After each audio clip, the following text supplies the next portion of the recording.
हरियाणा के एक छोटे से शहर रोहतक में 28 फरवरी 2025 को एक बहुत ही भयानक घटना हुई। सांपला बस स्टैंड के पास एक नीले सूटकेस में 22 साल की हिमानी नरवाल की लाश मिली। वो कांग्रेस की एक मेहनती कार्यकर्ता थी। हिमानी को न्याय से बहुत लगाव था, इसीलिए लोग उनका सम्मान भी करते थे और उनसे डरते भी थे। उनकी मां सविता रानी का रो रो कर बुरा हाल था। वो बोली, ये मेरा गर्व थी और इन्होंने उसे मुझसे छीन लिया। लेकिन ये इन्होंने कौन थे? ये सवाल पूरे शहर में गूंज रहा था। जैसे ही ये खबर फैली, पूर्व मुख्यमंत्री भूपिंदर सिंह हुड्डा ने इस घटना की निंदा की और इसे हरियाणा के कानून व्यवस्था पर एक दाग बताया। पुलिस पर जल्द से जल्द न्याय दिलाने का दबाव बढ़ गया। एक स्पेशल इन्वेस्टिगेशन टीम यानी SIT बनाई गई, जिसने हिमानी के अतीत की गहराई से जांच की, उसके साथी, उसके दुश्मन और वो लोग जो उसके बढ़ते प्रभाव से डरते थे। राजनीति में हिमानी एक उभरता हुआ सितारा थी।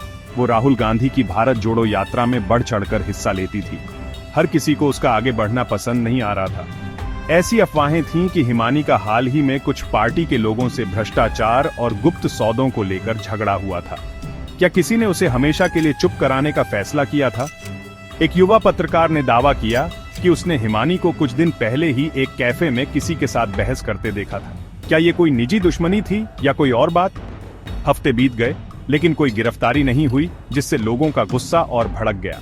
फिर एक लोकल ढाबे के पुराने CCTV कैमरे से एक अहम सुराग मिला, एक काली SUV, जिसने हत्या वाली रात बस स्टैंड के आसपास चक्कर लगाए थे।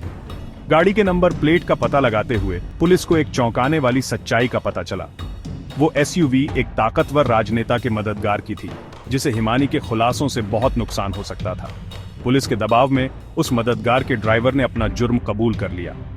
हिमानी को एक मीटिंग के बहाने बुलाया गया, धोखा दिया गया, चुप करा दिया गया और एक फालतू चीज की तरह ठिकाने लगा दिया गया। जैसे ही ये खबर फैली, लोगों का गुस्सा फूट पड़ा।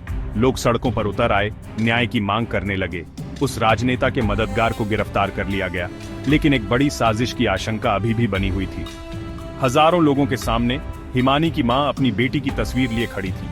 उन्होंने दृढ़ आवाज में कहा, ये सच्चाई के लिए लड़ी, अब हमें इसके लिए लड़ना होगा। हिमानी नरवाल का केस सिर्फ एक हत्या का मामला नहीं रह गया। इसने एक आंदोलन को जन्म दिया, एक कठोर याद दिला दी कि न्याय मिलता नहीं है, उसके लिए लड़ना पड़ता है।